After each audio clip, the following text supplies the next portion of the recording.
Coba nomor 1 Undang-Undang Nomor 21 Tahun 2011 tentang Otoritas Jasa Keuangan (OJK) berfungsi menyelenggarakan sistem pengaturan dan pengawasan yang terintegrasi terhadap keseluruhan kegiatan di dalam sektor jasa keuangan. OJK melaksanakan tugas pengaturan dan pengawasan terhadap kegiatan jasa keuangan di sektor perbankan, kegiatan jasa di sektor pasar modal, kegiatan jasa keuangan di sektor perasuransian, dana pensiun, lembaga pembiayaan, dan lembaga jasa keuangan lainnya. Untuk melaksanakan tugas pengaturan dan pengawasan di sektor perbankan, OJK mempunyai wewenang pengaturan dan pengawasan mengenai kelembagaan bank yang meliputi perizinan untuk pendirian bank, pembukaan kantor bank, anggaran dasar, rencana kerja, kepemilikan, kepengurusan dan sumber daya manusia, merger, konsolidasi, dan akuisisi bank, serta pencabutan izin usaha bank. Kegiatan usaha bank antara lain sumber dana, penyediaan dana, produk hibridasi, dan aktivitas di bidang jasa. 2. Pengaturan dan pengawasan mengenai kesehatan bank yang meliputi likuiditas, rentabilitas, solvabilitas, kualitas aset, rasio kecukupan modal, minimum batas maksimum pemberian kredit, rasio pinjaman terhadap simpanan, dan pencadangan bank.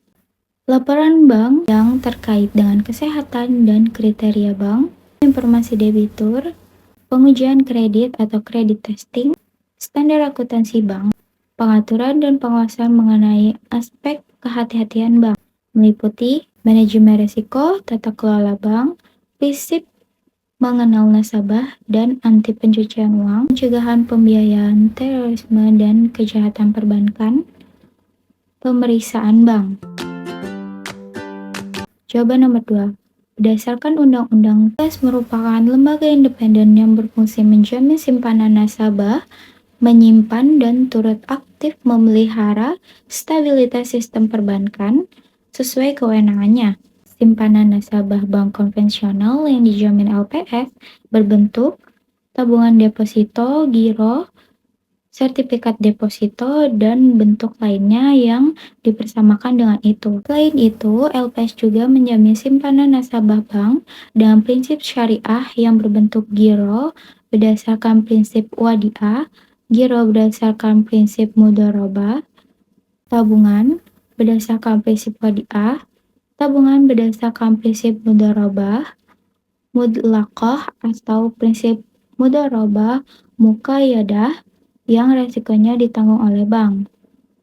Deposito berdasarkan prinsip mudharabah mutlaqah atau prinsip mudharabah muqayyadah yang resikonya ditanggung oleh bank dan atau simpanan berdasarkan prinsip syariah lainnya yang ditetapkan oleh LPS setelah mendapat pertimbangan LPP.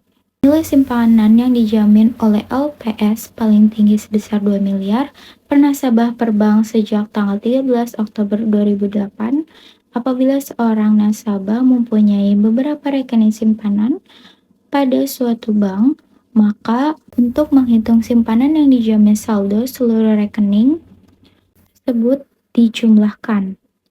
Masyarakat tidak perlu ragu menyimpan uangnya di bank karena LPS menjamin simpanan pada seluruh bank konvensional dan bank syariah di wilayah Republik Indonesia, baik bank umum, bank asing, bank campuran, bank swasta nasional, bank pembangunan daerah, dan bank milik pemerintah, maupun bank perkreditan rakyat.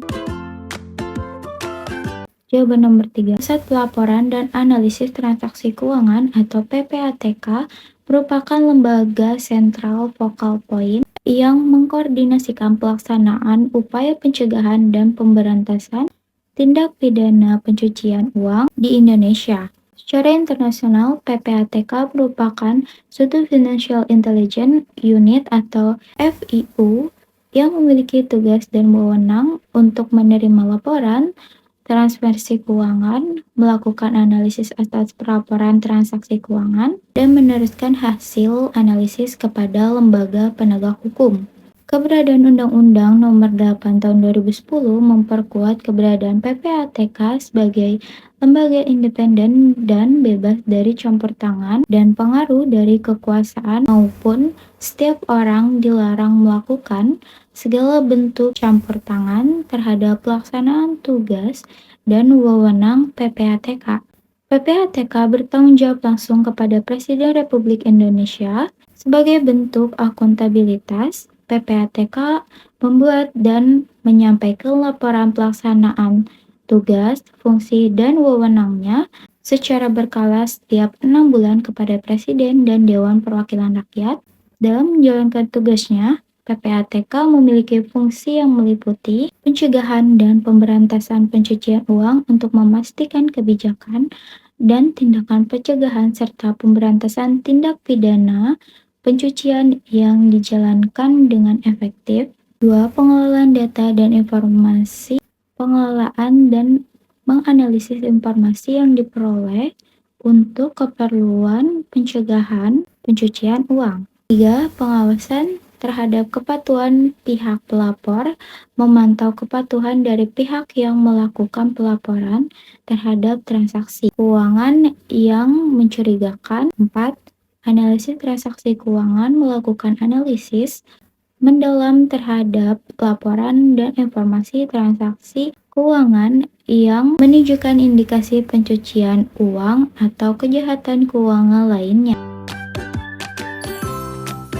Jawaban nomor 4, kesehatan bank adalah suatu bank dikatakan sehat apabila mampu menjalankan fungsinya dengan optimal, baik dalam hal intermediari atau menghimpun dan menyalurkan dana, maupun dalam hal pemberian jasa layanan perbankan. Oleh karena itu, berdasarkan Undang-Undang Nomor 10 Tahun 1998 tentang Perbankan, kesehatan bank mencangkup beberapa aspek antara lain kecukupan modal, kualitas aset, kualitas manajemen, likuiditas, rentabilitas, solvabilitas, dan aspek lainnya yang berhubungan dengan usaha bank dalam Ketentuan Bank Indonesia PBI Nomor 13/1/PBI 2011. Tingkat kesehatan bank adalah hasil penilaian kondisi bank yang dilakukan terhadap risiko dan kinerja bank. Penilaian tersebut menyangkut aspek kuantitatif maupun kualitatif. Adapun cakupan penilaiannya meliputi 1. Profil risiko merupakan penilaian terhadap risiko inheren dan kualitas penerapan manajemen risiko dalam operasional bank yang dilakukan terhadap 8 risiko, yaitu risiko kredit, risiko pasar, risiko likuiditas, risiko operasional, risiko hukum, risiko strategik, risiko kepatuhan, dan risiko reputasi. 2. Good corporate governance, penilaian terhadap manajemen bank atas pelaksanaan prinsip good corporate governance. Rentabilitas earning merupakan penilaian terhadap kinerja earning, sumber-sumber earning, dan sustainability earning bank. Permohonan kapital yang merupakan penilaian terhadap tingkat kecukupan permodalan dan pengelolaan permodalan. Contohnya misalnya Bank XYZ memiliki rasio kecukupan modal sebesar 18% yang jauh melebihi ambang batas minimum regulasi sebesar 8%, menunjukkan bahwa bank memiliki buffer modal yang kuat untuk menyerap kerugian dan mendukung ekspansi. Prinsip kehati-hatian bank. Prinsip kehati-hatian perbankan atau prudence banking principles merupakan suatu asas atau prinsip yang menyatakan bahwa bank atau lembaga dalam menjalankan fungsi dan kegiatan usahanya wajib menerapkan prinsip kehati-hatian prudent dengan mengenalkan customer dalam rangka melindungi dana masyarakat yang dipercaya kepadanya dengan mengharapkan kadar kepercayaan masyarakat terhadap lembaga keuangan tetap tinggi sehingga masyarakat bersedia dan tidak ragu menyimpan dananya di bank. Penegasan prinsip kehati-hatian juga diatur dalam pasal 29 ayat 2 Undang-Undang Nomor 7 Tahun 1992 JOUU Nomor 10 Tahun 1998 tentang perbankan yang menegaskan bank wajib memelihara tingkat kesehatan bank sesuai dengan ketentuan kecukupan modal, kualitas aset, kualitas manajemen, likuiditas, rentabilitas, solvabilitas, dan aspek-aspek yang berhubungan dengan usaha bank, dan wajib melakukan kegiatan usaha sesuai dengan prinsip kehati-hatian. Contohnya, bank secara rutin melakukan audit internal dan eksternal untuk memastikan kepatuhan terhadap peraturan otoritas jasa keuangan dan peraturan perbankan. Bank juga mengikuti pelatihan regulasi dan memperbarui kebijakan internal sesuai dengan peraturan terbaru. Kerahasiaan bank. Menurut Peraturan Bank Indonesia Nomor 2 PBI 2000, rahasia bank adalah segala sesuatu yang berhubungan dengan keterangan mengenai nasabah, penyimpan, dan simpanan nasabah. Dari keterangan ini, maka rahasia bank tidak menyangkut rahasia keuangan nasabah secara menyeluruh, tapi terbatas pada informasi tentang nasabah, penyimpanan, dan simpanan nasabah. Contohnya, Bank Cinta menggunakan enkripsi data untuk melindungi informasi pribadi nasabah seperti nomor rekening, saldo, dan transaksi. Data ini hanya dapat diakses oleh pihak yang berwenang dengan hak akses yang sesuai dengan sistem keamanan yang ketat diterapkan untuk mencegah akses tidak sah. Jawaban nomor 5. Laku Pandai disingkat dari Layanan Keuangan Tanpa Kantor dalam rangka keuangan inklusif, yaitu program keuangan atau OJK untuk penyediaan layanan perbankan atau layanan keuangan lainnya melalui kerjasama dengan pihak lain, agen bank, dan didukung dengan penggunaan teknologi informasi menjadi penting karena masih banyak anggota masyarakat yang belum mengenal, menggunakan, atau bahkan mendapatkan layanan perbankan dan layanan keuangan lainnya karena bertempat tinggal di lokasi yang jauh dari kantor bank atau adanya biaya dan adanya persyaratan yang memberatkan. 2. Karena industri perbankan berkomitmen untuk mendukung terwujudnya keuangan inklusif. 3. Program ini bertujuan untuk menyediakan produk-produk keuangan yang sederhana, mudah dipahami, dan yang sesuai dengan kebutuhan masyarakat yang belum dapat menjangkau layanan keuangan. 4. Untuk melancarkan kegiatan ekonomi sehingga dapat mendorong pertumbuhan ekonomi dan pemerataan pembangunan antar wilayah di Indonesia, terutama antar desa dan kota. 5.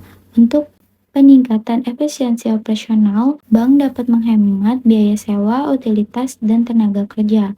Yang keenam, untuk pengelolaan risiko dan diversifikasi, sehingga bank dapat mendiversifikasi portofolio mereka dengan mengurangi risiko yang terkait dengan layanan di lokasi tertentu dan mitigasi risiko sistematik yang mungkin timbul dari ketergantungan pada cabang fisik. Secara keseluruhan, layanan Laku Pandai untuk mendukung pencapaian tujuan inklusi keuangan dengan mempermudah akses ke layanan keuangan, memperluas jangkauan bank, dan kontribusi pada pembangunan ekonomi yang lebih merata.